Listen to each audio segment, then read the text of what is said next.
So my name's Rachel. I work at Four Corners Gallery, which is where there has been the recent Another Eye exhibition, which was programmed in collaboration with the Insiders Outsiders Festival. And this is, in fact, one of the last talks that we're doing really in connection with that program. And tonight we're really excited to welcome Julia Crockatt, who is the granddaughter of Laelia Goehr, who is one of the women photographers that was covered in our recent exhibition called Another Eye, Women Refugee Photographers in Britain after 1933. So tonight, Julia is going to be in conversation with John March, and we're going to start with Julia. So just before we do, if I could just ask those few remaining people if they could turn off their video and their audio. You can go to the bottom left-hand corner of your screen and you'll be able to click stop audio and stop video. That's great. I can do it for you, but I think it's probably better if you do it for yourself, because that way you can reappear again. Let's see if I can do it for Dorothy. Okay, brilliant. So welcome, Julia. I'm just going to introduce Julia. So Julia is a retired cellist and teacher, having worked in London, Norfolk and Jerusalem. She's studying for a degree in photography with the Open College of the Arts. And she is at present in the process of digitizing the archive of family photographs from the beginning of the 20th century, from the East End of London to Berlin and Kiev. Julia enjoys growing vegetables, the outdoors, and spending time with her family. And her grandmother, Laelia Goehr, is one of the photographers, as I already mentioned, whose work featured in the Another Eye exhibition, which really drew attention to the hitherto rather unknown work of a lot of women photographers into Britain as refugees after 1933. So without further ado, over to you, Julia. Okay, hello everyone. It's really nice to be here. Carl, I'm just going to share my screen first. I presume you are the only one that can respond to me. So if you're just telling me if you can see it. Yes, that's perfect. And so far, so good. I think is that okay? Can you see that fully? Yes, we can. Oh, lovely, okay. Right, just get myself sorted because I'm managing the photographs and reading my talk. So the aim of this talk is to share with you the life and career of my grandmother, Laelia Goehr, through her photographs. I want to look at the progression of her career and some of the influence that I have deduced from my research. It's not so much about her being my grandmother, but about her being a photographer. But as John March, who's with us today, said so rightly, the fact she is my grandmother means that I have full access to her archive, which has made creating this website very much easier. Like my grandmother, who had a box camera most of her young life, I cannot remember a time when I didn't take photographs. They were usually of sunsets in my younger years, but it's in the last 10 years I have taken it up very seriously. What inspired me to create the website was analysing one of her most well-known photos of Bill Brandt for my photography degree with the Open College of Arts. This opened my eyes to the photographic output of my grandmother, which was much larger and much more varied than I had actually imagined. There are not that many facts documented about her, but there's still many people who remember her, including my father, who has shared so many memories of his childhood when my grandmother actually began her career in photography in this country, and her longtime friend and solicitor, Aubrey Rose. Initially, I started with a few basic facts. Although I've had most of her archive since she left her flat in Hampstead, and I've had most of her archive since she left her flat in Hampstead. As with all families, there are stories that are passed down, and although I have very clear memories of her, I suppose as a young person, which is when I spent most of my time with her, I didn't really question her about her photography. What I hadn't realised really until recently was the impact of twice being in exile must have had on her life, which also meant changing languages from Russian to German and German then to English. The first time was from Kiev at the age of 13 in 1921, and the second from Berlin when she came to the UK with her husband and son in 1933.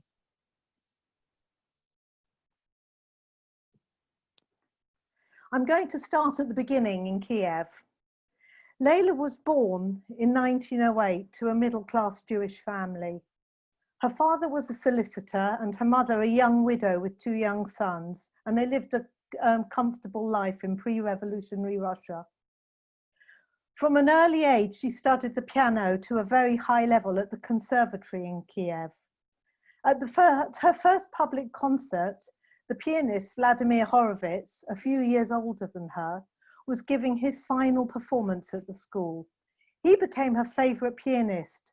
She said in an interview given to the Hampstead and High Gazette in 1987, "I listen to Horowitz, he's my favourite pianist." I don't have her accent, by the way. "And I decided that if I could not play a quarter as well as him, I would stop playing, so I did stop." Actually, though she didn't take up a classical career, she did play the piano professionally, as we will see later. When the Russian Revolution happened in 1917, her father lost his job when he refused to join the Communist Party. The flat was taken from them by the communists, and 5 of them lived in the room. You might be wondering who this lady is. This is one of the stories I'm going to tell about her early life, which has come down through the family and was also collected by a family friend who interviewed her in the 80s. So this is Dora Rivlin. This is Laelia's mother. Laelia told many stories about diamonds that Dora loved so much, and one in particular stands out because it relates to their attempt to escape the revolution in Russia. By 1919, her father had already left Russia and was in Warsaw. Laelia and her mother stayed in Kiev to wait for her half-brother, who had run off to join the Red Army and was missing. On their first attempt to escape Russia, they were arrested by soldiers near the border. Her mother was meant to be dressed as a peasant, and her shawl fell off in the wind. She was trying to smuggle a bag of diamonds hidden in her bosom, which she immediately dropped into the snow to avoid being shot. To divert attention, Laelia, who was probably about 10 or 11, started to make faces and throw snowballs at the soldiers. She picked up the diamonds with some snow, made a snowball and pretended to throw it at one of the soldiers, who by this time was getting very irritated with her. She then ran away with the diamonds, I might add. Her mother ended up in prison for 6 months.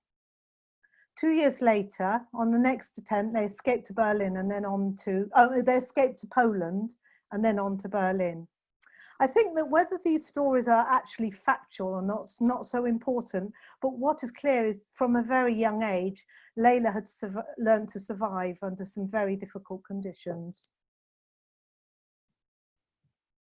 So this is Laelia in Berlin, a seemingly young, confident young woman who studied the piano at the Berlin Hochschule and graduated in 1927. She then earned a living playing in film theatres, including the Ufa Palast, that's this one here, a photograph of it, in Charlottenburg, and with the Erwin Piscator Theatre Group. We think that this might be with her, and as my sister said, she doesn't look like the pianist, she looks like one of the actresses, but we don't know. However, the most important musical connection was her duo with her best friend, Peggy Goldstein. Laelia met her best friend Peggy, born Rosa Goldstein, at a girls' boarding school in Berlin, where they were both brilliant young pianists, playing jazz as well as classical. Peggy had got her nickname at the age of 12 because her resemblance to the American actress Peggy Montgomery. In her recollections, recorded in her biography, there are plenty of stories about their time in Berlin together. She tells the story that at the age of 14, they used to sneak into the practice rooms at their school to play jazz, which was strictly forbidden. They formed a piano duo called the Stone Sisters in 1928 and were taken up by the impresario Kurt Rubischek, who founded the Comedians Club in Berlin. He trained them up, he gave them their name, the Stone Sisters, and Lil and Peg, and sent them off to build up experience at the Mascot, a small variety theatre in Zurich, where they were a great success.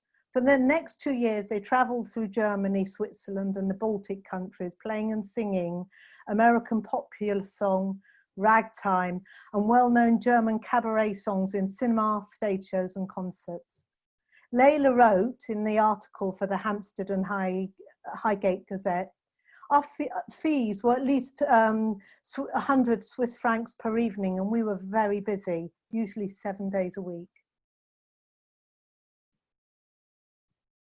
Laelia met Walter Goehr, the conductor, composer and arranger, and her future husband, at a party being held by Billy Wilder, the filmmaker who was dating Peggy at the time.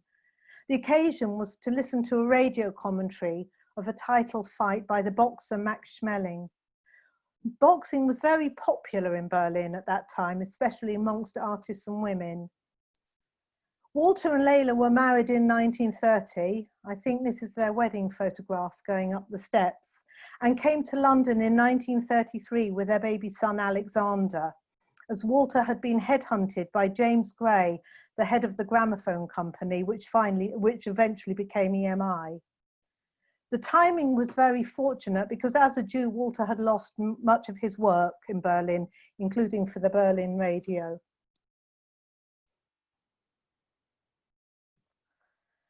Laelia and her family started their life in Wembley in London and moved to Amersham in the late 30s when the war started. Her photographic career began here. She spent one day at a camouflage factory doing war work and then approached the YMCA to volunteer on the Snapshots Home League project as she had a box camera. This project was started by the YMC in World War I and was reconstituted for the Second World War. Soldiers would request photographs of their families. The YMC would recruit a volunteer photographer to take the photographs, and then they would send the photographs to their families overseas. The YMCA provided the films for the cameras and coordinated the project. And this lady here is the secretary of the YMCA, and why I put it in is because these photos at the back are of some of the snapshots for the soldiers. The project was closed down in 1946. In the war, over 500,000 photographs had been specially taken by these voluntary photographers. In the same interview, again for the Hampstead and Highgate Gazette, Laelia said about her war work, "I had no idea of photography, but it was wonderful. I had letters from soldiers all over the world thanking me for the photographs. I was told that I had a certain gift, but I just snapped what I saw."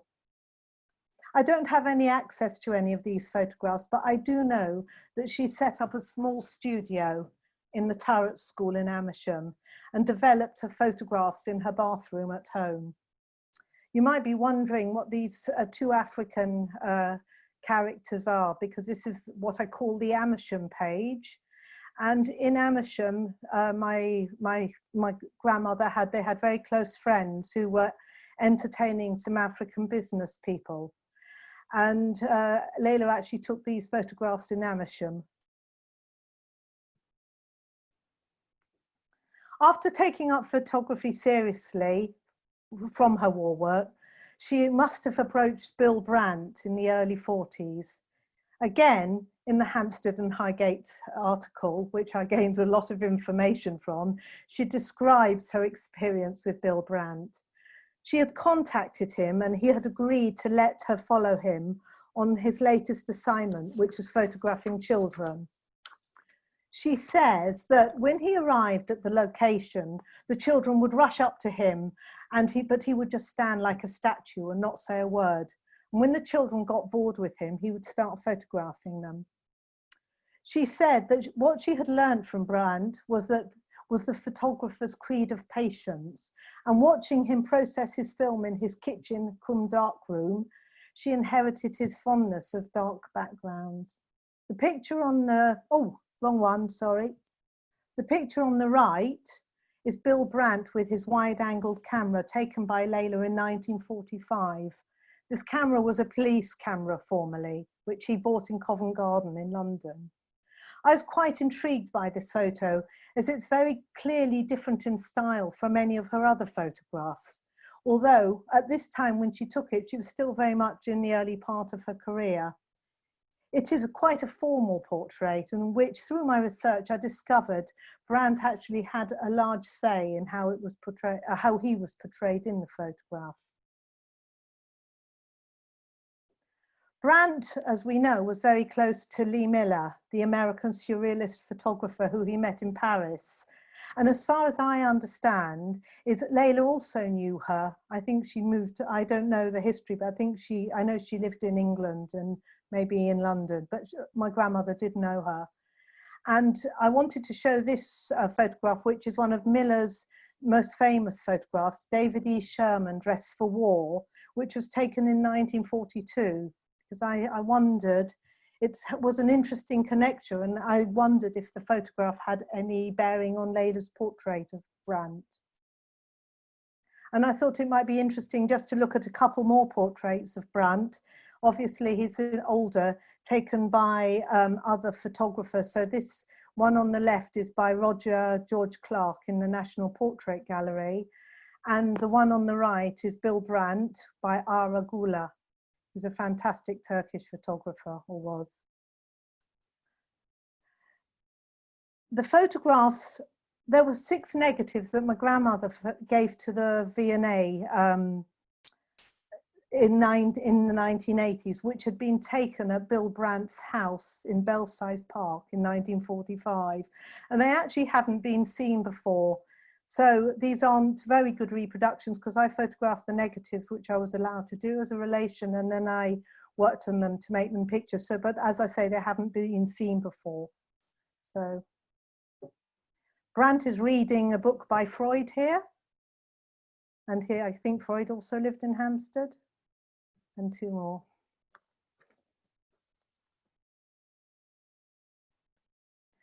The next couple of slides are the photos which I think Brandt might have had an influence on Laelia's early work. Brandt also made a series of nudes with his wide-angled camera.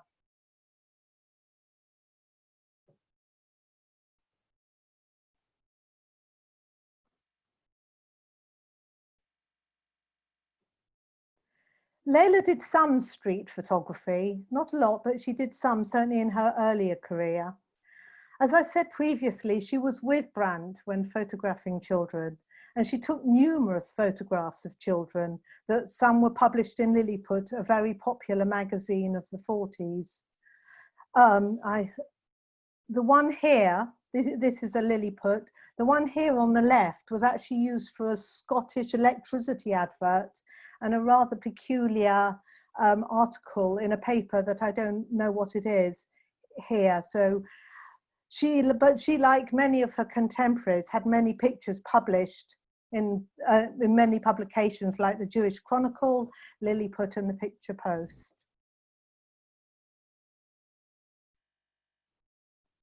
In 1951, Laelia went with Walter to Israel, where he was conducting a series of concerts with the Israeli Philharmonic Orchestra. Laelia took photos of politicians and intellectuals and had been commissioned to take photos of the Yemeni Jewish population who had recently arrived in Israel. 80 of these photos were shown at the Ben-Uri Gallery in London in 1952, where she was actually the first photographer ever to have an exhibition. The photograph on the left was used for the book cover of The Exiled and Redeemed by Itzhak Ben-Zvi, who was the longest serving president of Israel. This is Laelia with her camera in Israel. We just found, my sister found a whole bunch of photographs just recently, including this one, which was very exciting. As you can see, she didn't carry much equipment around, just her basics that she needed. And that was the case all her life. Here's some more portraits from Israel. So we've got Moshe Dayan, and this, I presume, is one of the Yemenites. And this is Aharon Meskin, who was a Russian actor who had emigrated to Israel.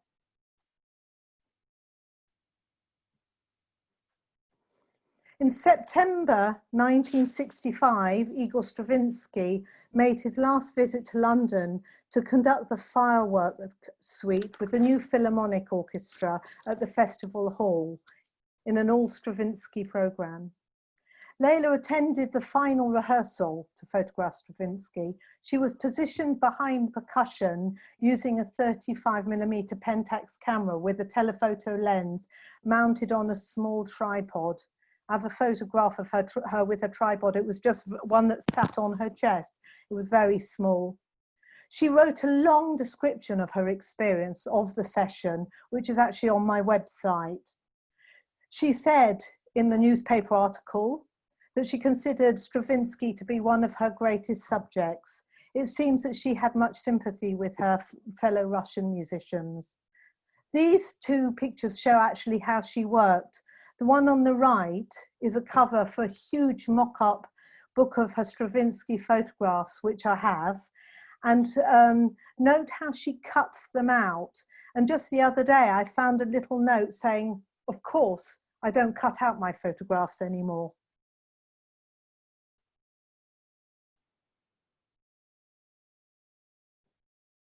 These are all the photographs that were exhibited.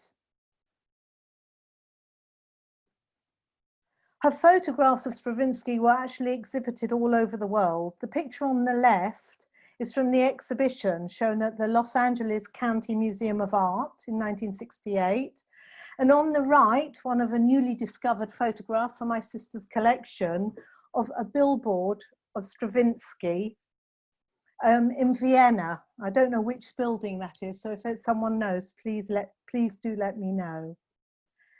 And also in 1982, they were exhibited at the V&A with a wonderful catalogue by Mark Harworth Booth. In the archive, we have many portraits from all walks of life. So Jacob Epstein here on the left, a sculptor, and Leo Beck, who she described as the most saintly of her subjects. And he was a theologian and a rabbi and an academic. A newly discovered one of Sir Ralph Richardson on the left and Sir Alexander Gibson on the right. These are just a few.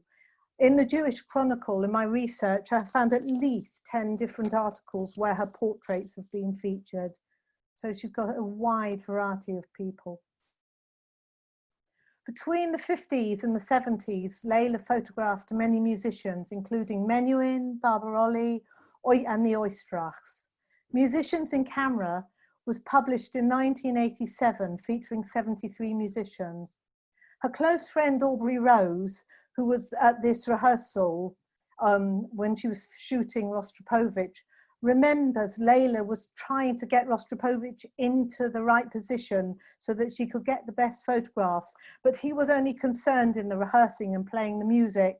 And apparently, according to Aubrey, they ended up shouting at each other in Russian. It got louder and louder.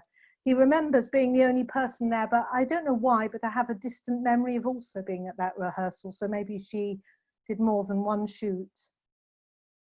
Here's some more musicians. We've got we've got David Oistrach at the top, Count Basie at the bottom, Leonard Bernstein, Jacqueline Dupre, Menuhin, and Sir Michael Tippett.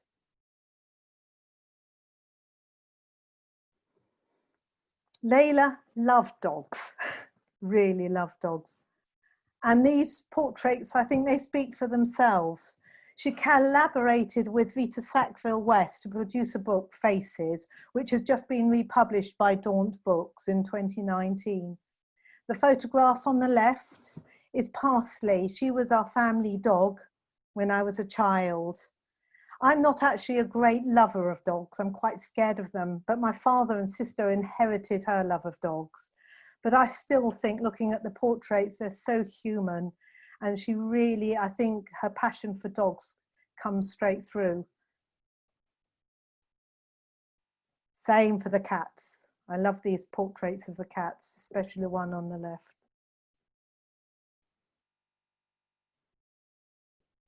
In putting together this website, I've come really to understand how much of an influence Laelia has had on my photographic practice. It has also given me so much more insight and understanding of her.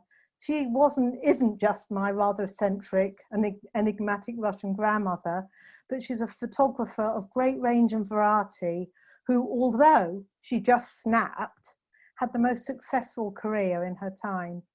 So I'm at the end of my talk, and thank you for listening. And if you're there, John, over to you.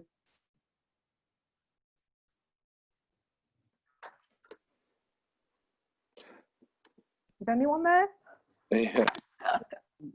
Thank you so much, Julia. That was fantastic, fascinating. And now I'm going to introduce John March. Who I hope is and if everyone else could make sure they're still muted throughout, that would be wonderful. John, do you want to turn on your... Yeah, I'm just trying to turn on the video. Well, my husband, while you're doing that, John... Sorry, got it. Hi. Hello. John, if it becomes a problem, then obviously do turn off the video if it's going to be difficult.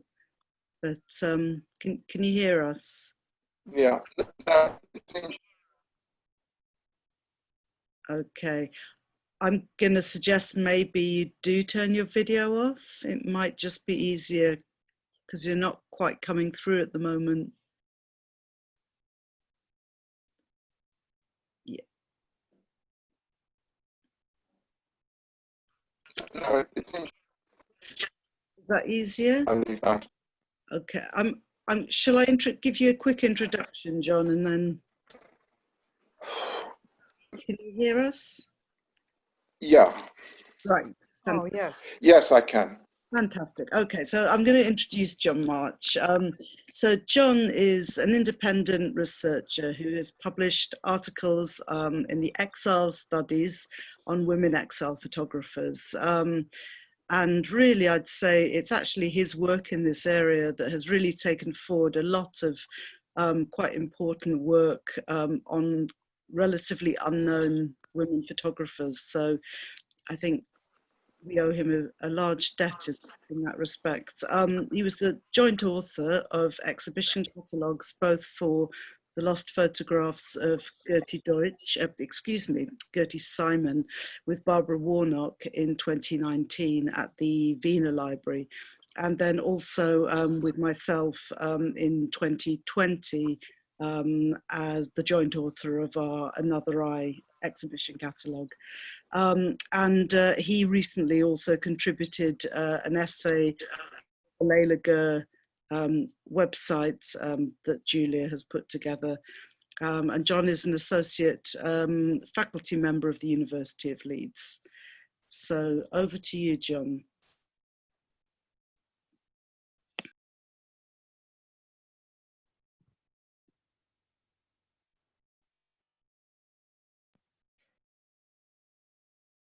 Yeah, I think, unfortunately, John, I think it's probably going to be better.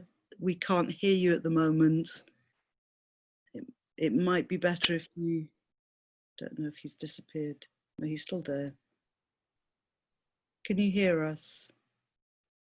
Yeah, I can hear you. Yeah, I think Can it's, you hear me? yes, we can. I think it's better if you video. Yeah, that's fine. I'll and if you can't hear me, if you can get back to me, yeah. So I really would like to just make some responses to Julia and say thank you first very much. I mean, I remember Julia, you telling me the outline of your grandmother's life a couple of years ago, and clearly your researchers have moved on a good deal since that. And Absolutely, yeah. I recall my first thought was what an extraordinary and to me what an exotic biography. It's fascinating in kinds of ways.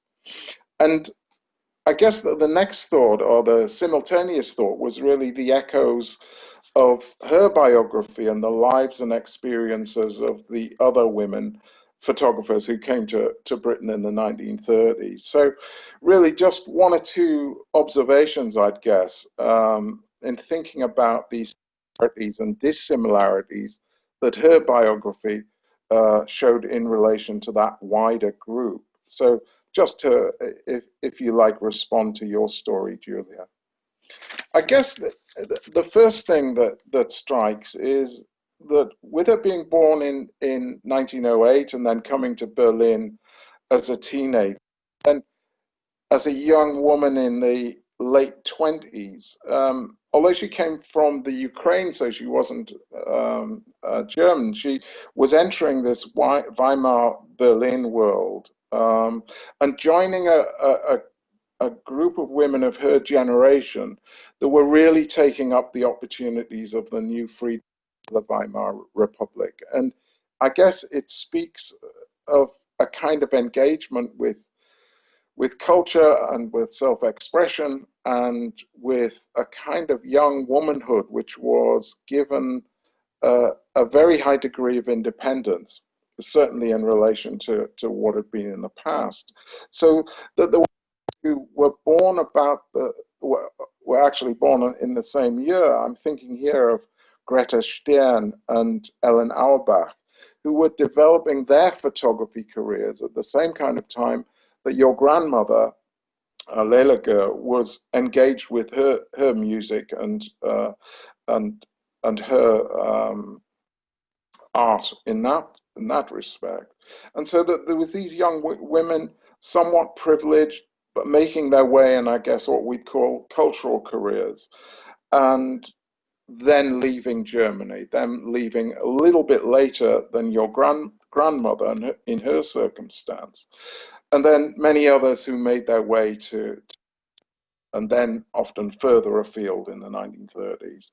And as Carla was saying, there was about 24 women photographers in this group, different ages, took up photography at different times of their life, with different degrees of public recognition. But it does strike me, coming back to as to how varied and what a impactful career she had. You said it was a successful career. I think by any kind of criteria, from what would have been a standing start, as you said, just before the war, really a successful career, even in comparison to this wide achieving group of photographers. So, yeah, if we moved on then to think of her time in Britain and this time that you mentioned when she was living in Amersham and developing her interest in photography. And I think one point, I guess, that could be made is that being untrained, she hadn't done formal training or been through a formal apprenticeship, that she was a bit of an exception in relation to her peers. There were others, Gertie Simon, who was mentioned before. She was untrained also, but again, it was rather the exceptions that proved the rule, that the young young and middle-aged women who were coming to Britain in the 1930s had been formally trained in Austria and in Germany, and many of them through that training were influenced by modernist ideas. So this idea of formal training and also early exposure to these modernist ideas, perhaps absent in the case of your grandmother. So a dissimilarity, if you like. Mm. It's interesting that you mentioned the war work, and again, that made me think of examples. Again, it's perhaps unsurprising, but I think interesting that there were others within the photography group who were relatively unknown, but who were engaged in war work of different kinds. So making posters for the Ministry of Information. There was also one young woman, Alice Anson, who became a photographic expert at the time with the RAF. And in post-war years, she worked for the Tackler magazine, the Society magazine. And just another example of Erna Mandowski, who was a Warburg Institute photographer.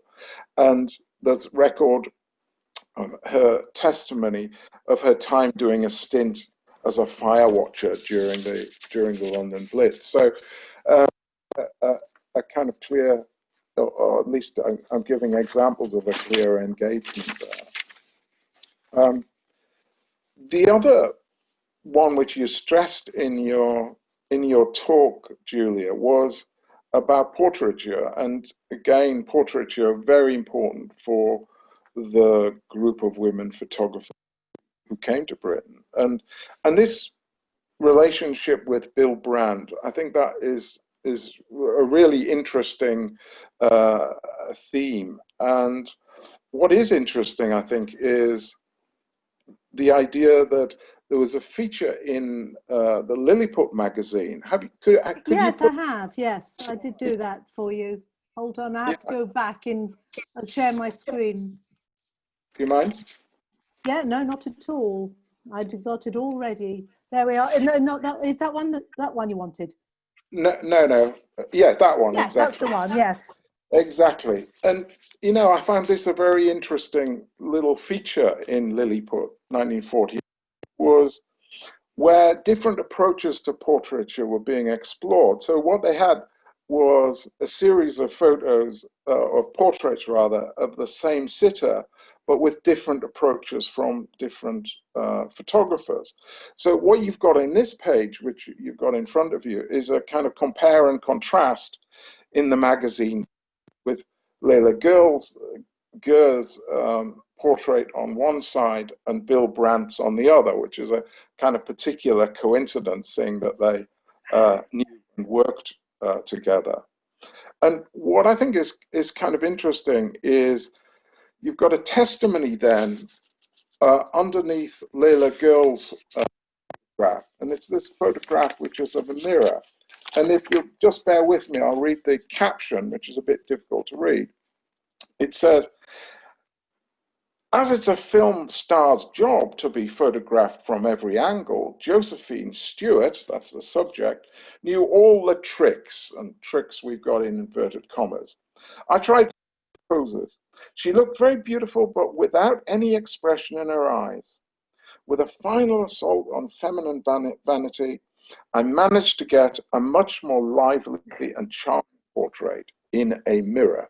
Yeah, so, and is, I suppose, of course, it speaks to a kind of social skill, but also, you know, wanting to draw out from the portrait event something that she wanted. So it kind of speaks, if you like, of a tug of war between the sitter and the photographer.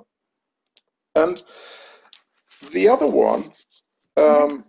Bill Brandt, which I find an interesting one, and here the caption says he sees a sadness in the eyes of this subject, the sitter, Josephine Stewart, and he writes, "Snapshots show only the likeness of a certain moment and are never good portraits. The photographer has to wait until something dreaming and action occurs in the expression of a face. That's kind of interesting, rather kind of poetic way of putting it. But what you can see there is the echo of your words, which was something about the need for patience and waiting for the right moment. That's right. Yes. I picked up just on this idea of different approaches to photography. There was an interesting example of work that was done by Lotte Meitner-Graf during wartime, and she did portraits for an exhibition which was being organized by the Warburg Institute, and it was a touring exhibition, and it was about photography. So this was it was a kind of educational exhibition. And what she did, she was a real master of portraiture, and she did the same exercise and showed the same sitter, but in very different poses with different lighting and so forth, excuse me, to produce very different kinds of effect.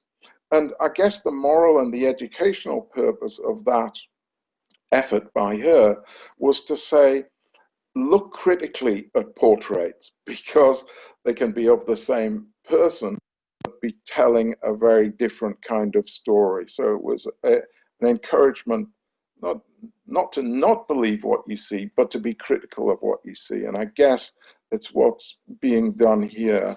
And overall, I can see that your grandmother is making part of that contribution to portraiture in Britain. So, just last points, really. You talked about the photographs of the musicians, which are clearly a kind of interweaving of her personal life and personal passion and abilities as a musician, but also in this public realm of photographing musicians. And it's actually a very strong thread in the story of other photographers at the time, who clearly had a deep kind of empathetic appreciation of making. And when I was thinking of the other photographers who took a lot of photographs of musicians, there was Gertie Deutsch, working for Picture Post. And what she was doing was very much kind of newsy, formal portraits of musicians and composers. And that was, I guess, part of the process of bringing classical music to become more accessible to the general, to a general listening and reading public. But then there was also Lotte Meitner-Graf, who a very recognized Bond Street studio, and made very many formal, austere portraits of musicians who are passing through London, including Rostropovich. I recall a very striking image of hers there. And this was in the 1950s and 60s. And I guess one point I would make is that your grandmother made images which were really more dynamic and more action-oriented, if we could use that expression. And I think they were very well captured in the photographs that you showed during your talk. Yes, especially the Rostropovich ones that are purposely. Yes. Well, the one of Jacqueline Dupre as well. You know, she just got those. You can almost hear the music through seeing the photographs. Indeed. Look, I'm really sorry I haven't been able to. Well, I guess it's a very mixed blessing whether I could present myself on screen or not. I'm sorry I haven't been able to do that, but you'll have heard at least my words, and I hope the listeners have also. Just some observations, I guess, which give some context to your excellent starting points, Julia. So that's all I've got to say immediately. Okay. Yeah, good. I mean, it's good. Well, when you were there talking about it, one thing that has sort of just occurred to me recently is that, you know, she started with Bill Brandt, you know, she'd taken that photograph by 1945. So I mean, I don't know exact dates, but I'm only going on what I've been told. So she's probably, although she's always been photographing, but I mean, I found that myself, it's taken me years to be able to do the technique of photography. So she must have been able to pick up the actual technique of doing the, of taking photos very quickly and producing them. I mean, she really was, you know, by 45, she's already producing photos of that sort of quality. Yeah. And that's I guess just sort of occurred to me thing that she developed her own film. I just put mine onto the screen, Lightroom. Yeah. I guess it could come back to that kind of idea about how you get mastery of anything, which is practice, and the number of hours that she must have spent making those portraits during wartime. Yes. That must have been a particular apprenticeship, I'd guess. Yeah. Well, at that time. I think, if I remember rightly, of you know, my father telling me about that time, is that when she was doing her work, she worked very, very hard. She really was working very hard. So obviously learning a lot. Yeah, yeah, yeah. I mean, the other thing that strikes me, and which is of course hidden from me, and to which will be hidden from you because of, you know, time having passed, but she must have been a very well networked, as we would say now, and that idea of having contact which allowed her to get her work published and so forth. What kind of sense do you have of that? Well, I mean, I think she had I don't really know. I think she had a sort of good reputation. I mean, she knew a lot of people. But I mean, I remember Aubrey Rose, who was a very close friend of hers and her solicitor, telling me that I asked if he knew how she managed to get in touch with Vita Sackville-West. And I mean, he's full of her. So he thought she was the best thing since life. And he said there was a mutual journalist who thought she was one of the best two photographers of the time. And it was that, he didn't have a name for the journalist. It was that journalist who introduced her to Vita Sackville-West. So, I mean, you know, I know that they knew a lot of people. I mean, you know, my grandfather was a musician and he had an active life in London and knew lots of people. So I think that they just probably had a wide network, and she was there doing photographs. I can't really answer these things. These are all the questions I can only try to answer, but I actually don't have the facts, you know. But as I said to you at the beginning, I started off with about 3 facts. I mean, she was just my grandmother, you know. One other aspect, which again I think is very interesting and a bit different from the experiences of other photographers, was the degree of success she had with these books.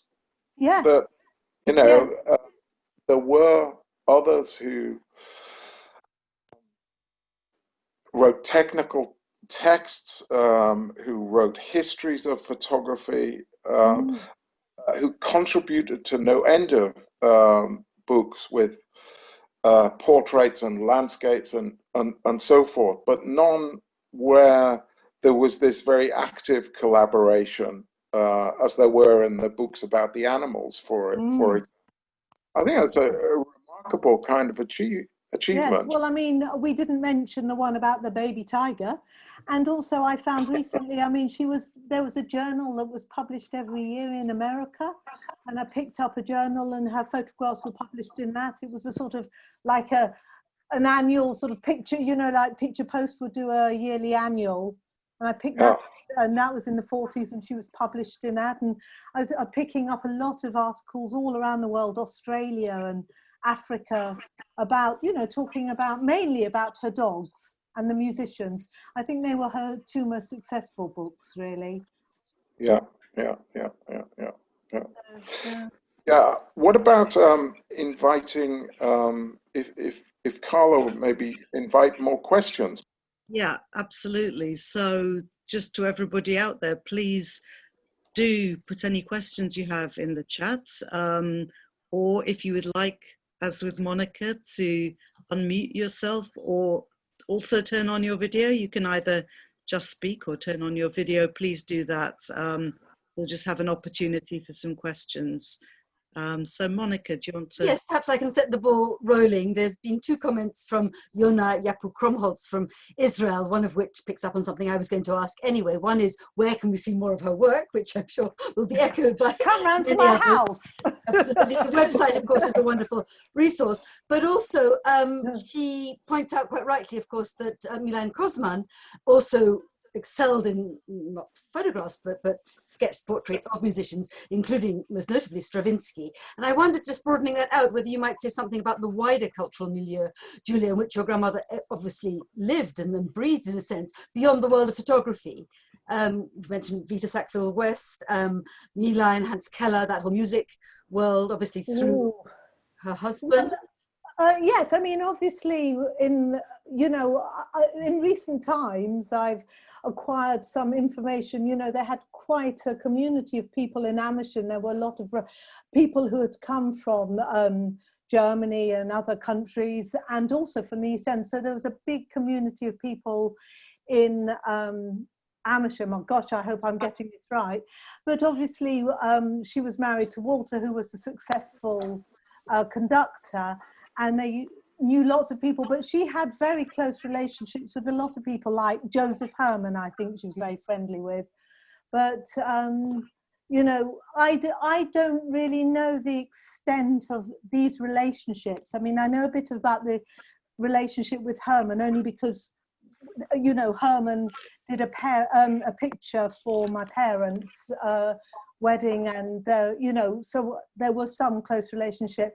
But I know it sounds very strange, but I was just a child at the time, and I would see her as my grandmother, and I wasn't really aware. So it's really what I've picked up from the stories I've asked my father, really. That's fully understand, but I have a feeling it would be a very fertile line of inquiry to pursue that kind of and I am slowly cultural relationships. Indeed. Yes, I'm also intrigued, Julia, and I think actually Nissan's probably waiting to say something in a minute. But the portrait of David Sherman, and I immediately pricked up my ears because I know him as the colleague and indeed the lover of Lee Miller. But of course, there's the Roland Penrose connection, and wondering where they lived. It was 21 Downshire Hill in the very heart of Hampstead Village. Oh, well, then you've answered my question, again, because you know that. Hampstead was an extraordinarily rich time for all this activity. Yes. But I will shut up. Oh, well, that's good to know, because now you've just informed me. But for me, it was that portrait of, you know, that the influence of Lee Miller must have had on the thinking of the way, because I felt that portrait that Laelia took of Bill Brandt was very strong, especially after looking at the others. You know, it had a real very powerful effect, as the David E. Sherman does, doesn't it? And they're quite a pair of photographs, really. Indeed, indeed, indeed. No, he's an interesting character. Anyway, okay.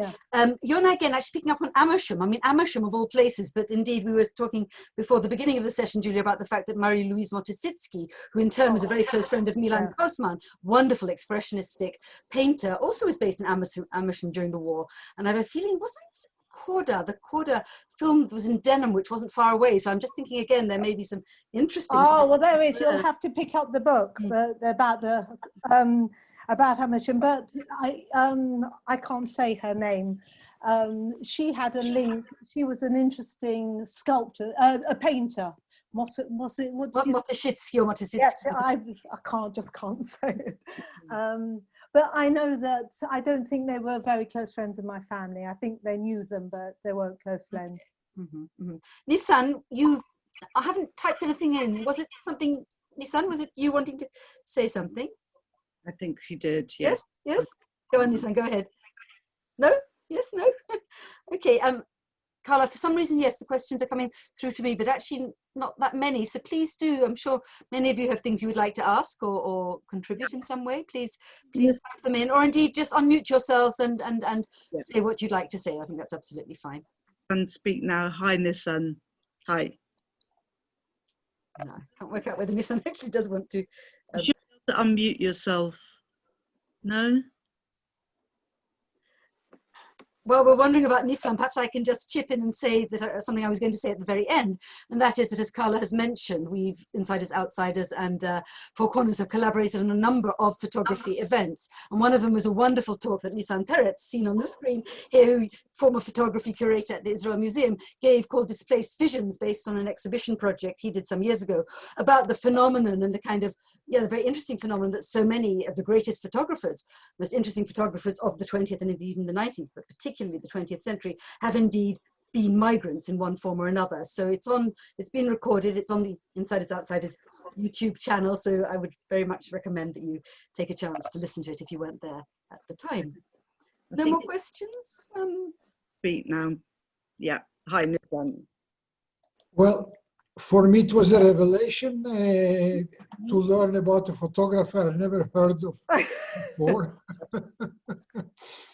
But it was really very exciting to see all the photographs, and I will definitely like to see more of her photographs of Palestine at the time. Yes, Israel. I have some. Yes, I have some, and I can do that.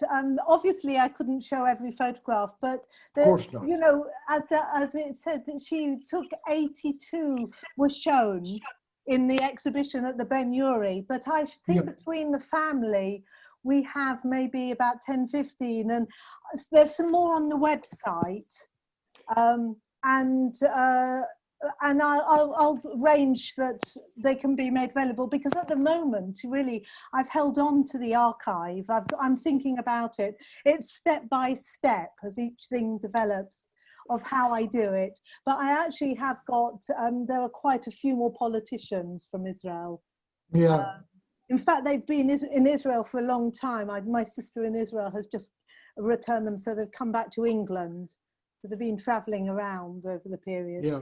How long did they spend in Israel? Do you know, Julia? Oh, only a couple of weeks, I think. Okay. Yes, I think Walter did 10 concerts. She went twice. She went again in '53, and she knew quite a lot of people there. But when I was in Israel about a year ago, I went to the archives of the Israel Phil and picked out quite a lot of, I got all the programs and, you know, found out about the concerts he had done there.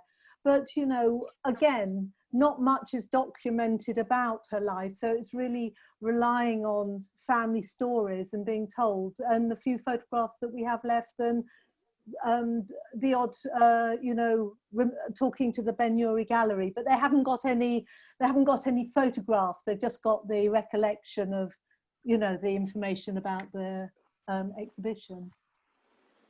So. Lydia, your sister Julia is anxious to say something. Do unmute yourself, Lydia. I just wanted to add one thing to Julia's amazing story, which he started working on, but I know a little bit more about, and that is that Laelia had already was taking a lot of photographs in Berlin, and we have in the archive a complete set of photographs already of musicians with whom she studied in the Hochschule de Musik in 1927. And so that eventually will become part of Julia's archive.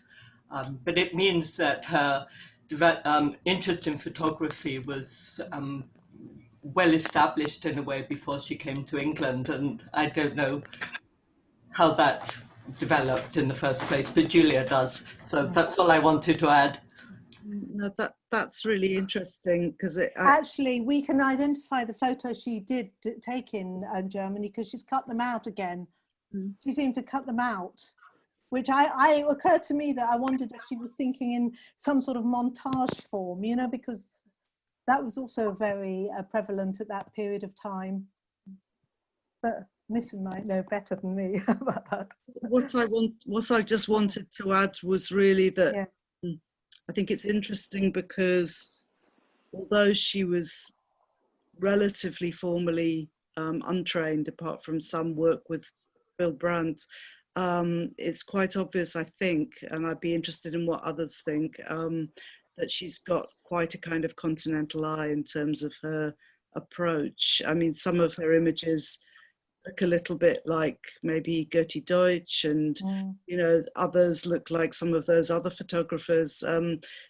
obviously subject matter that Meitner Graf looked at as well in Portraiture, although you're absolutely right to say that Laelia Goehr is a lot more improvisational, or I think has a kind of lively style, but really interesting. And I just, you know, given that she was so imbued in that Berlin kind of alternative culture of the 20s, that I'm sure that the photography as like the growing mass media form at the time would have, you know, if she was interested in that at the time, there would have been an influence before she came. I mean, no one knows, and I don't know, but I mean, I get the sort of impression that in the Berlin days, it was music, you know. They had quite a life, you know, they were working every single day playing. So I think but I don't know, you know, we just don't have that information. So anything that either Lydia or I or anyone else says, we don't know really what the facts are. But, you know, she developed it quickly. If I could just respond to Carla's point about the kind of approach. One thing which I did find very interesting was one of the features, or one of the features that she made for Picture Post, which was a whole page feature, and it was close up photograph plants. Doesn't sound too exciting, but it was the plants which were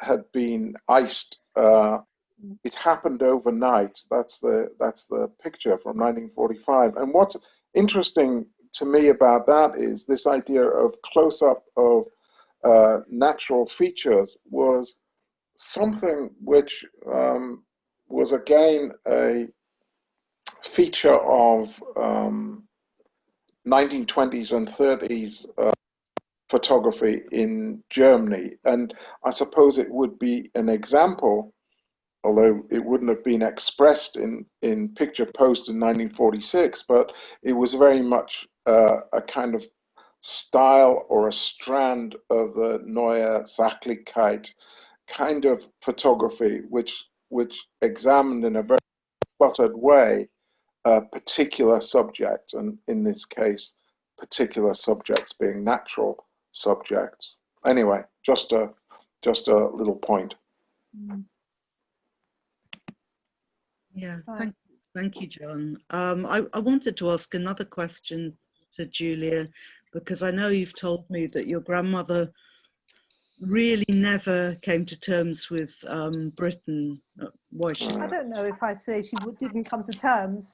She wasn't like, you know, when we talked about, I mean, John knows all the photographers better than me, but I'm thinking particularly of Tudor Hart, Edith Tudor Hart, who's so, you know, she really she got the essence of the streets of Britain. And I sort of felt that there were, I can't name them, John, you probably can, of the photographers that would be doing more street photography, maybe more political.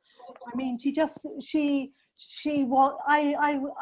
I hate to speak about, but I don't ever felt that she really became English. She just happened to arrive here, and in fact, she spent since the age of 24, and she died at her 90. So most of her life was spent in Britain. But I never felt that she really adopted being English in any way. I suppose I think my sister would support me here. That she should have done. It was more. I suppose all these women had, you know, different approaches. Yes, absolutely. With coming here, and I know that you said that, in fact, her interest certainly was obviously musicians aside, particularly on still lifes and animals as well. So quite abstract. Well, you see, there is a story, Carla, that I mean, again, it's not fact, but it's been told to me a few times, is that she was actually offered the job as a sort of photographer on The Observer before Jane Baum got it, that job. And she didn't want to take it because she didn't want to do that sort of photography. She was very much involved in subjects. And I sort of understand that, because I find with my own photography, you know, I just like doing that. And my own, you know, everyone, I suppose every photographer wants to do their own subjects, you know, whether it's a street or flowers, you know.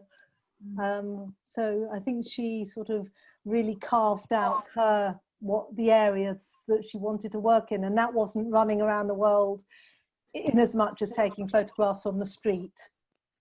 Although, as you see, in the early days, I mean, she went up to the Gorbals. It was interesting. I found in the picture post, I also found an article.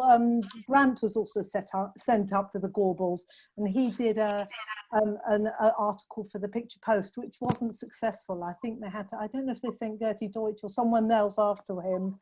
But then again, a couple of years later, my grandmother, so I'm told, went up to the Gorbals to photograph. So that some of the children you saw were from there. Right. So it's interesting. I just wish she was there and I could ask her.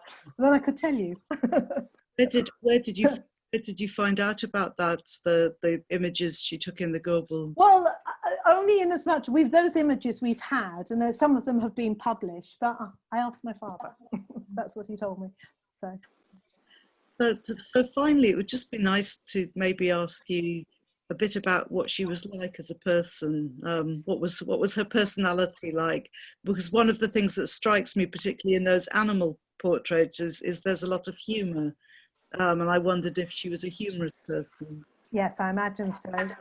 If I go anything like the rest of my family, I imagine there was a lot of humour, and I suppose for someone who was born in England, she was quite eccentric and unusual.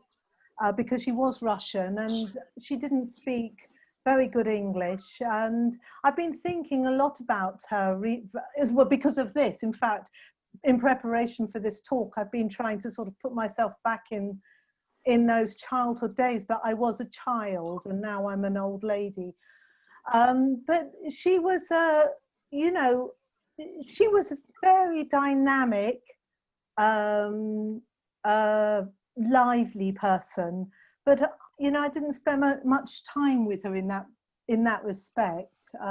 She had her eccentricities, and I won't share them, like all grandmothers and all families do. But you know, she liked mustard clothes.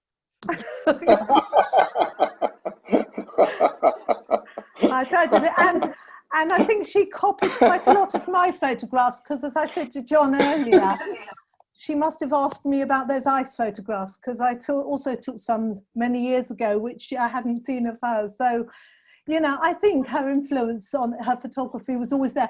I remember she had huge photographs, very, very big ones, which I've got, and they lived under her piano. And there was always a joke that I had got them, or most of them. My sisters have some of them, or my brother. And they're still under my piano now. In fact, my piano is her piano, because I have her piano. And I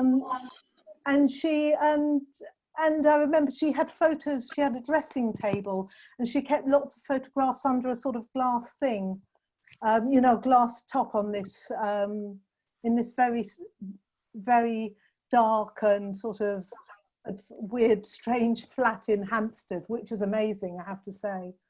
So that's what I hope I've given some picture of her. Absolutely. Yeah.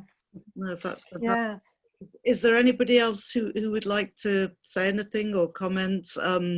Unfortunately, I can't see your questions in the chat. No, it's okay. No, there aren't any that I can see, which is surprising, I have to say. Let me perhaps... Doesn't matter. Maybe I answered them all. Certainly covered a wide terrain. Yeah, and there's nothing to ask because I've answered them. Can I just pick up myself on something, Julia? Maybe I was intrigued that you assumed that because Edith Tudor Hart took very different kinds of pictures, it was street photography, so called, and she wasn't of course, the only one, but that she felt an insider. I don't think. I think John. No, I don't think she felt an insider. I think all these figures we've been looking at, this sort of idea of insider stroke outsider simultaneously, lent them a tremendous advantage. No, I don't imply that at all. In fact, you know, that's what I learned from Nissan's Paris talk, which informed me so much. No, I didn't know. No, it's just the fact that it's the type of photography. You know, Edith Tudor Hart, she did go around and she was looking outside. She was looking outside her own sphere. you know. So it's a very It's on different, the obviously, streets, which is not about being an insider or being an outsider or wherever you're from. It's about what you're interested in making work about. That's what I meant, Okay. probably not very clearly. There's just one very nice comment, a sort of heartfelt thank you from somebody called Lauren. What a fascinating webinar, which I'm sure everybody will Thank you. agree with. Do you think, Carla, it's time? It's 8:45, quite late. Maybe time to round up.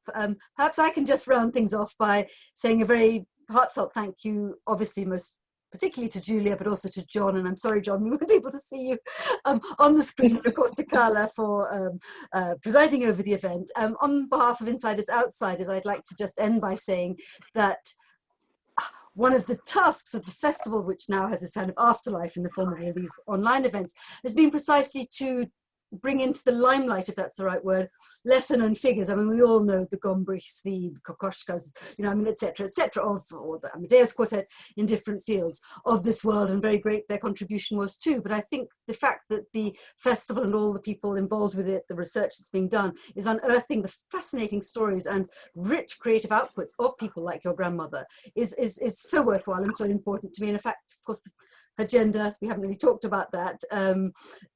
The fact that so many of those understudied figures are women is, of course, a great source of delight to me. So thank you very much, all three of you, and thank you everyone for being our audience. All the very best. Thank you very much. And good night. Thank you. Thank you. Goodbye to everyone. Good night. Wow. Thank you. Good night. Good night. Thank you. There we are, some lovely responses. Very Yeah, lovely. okay.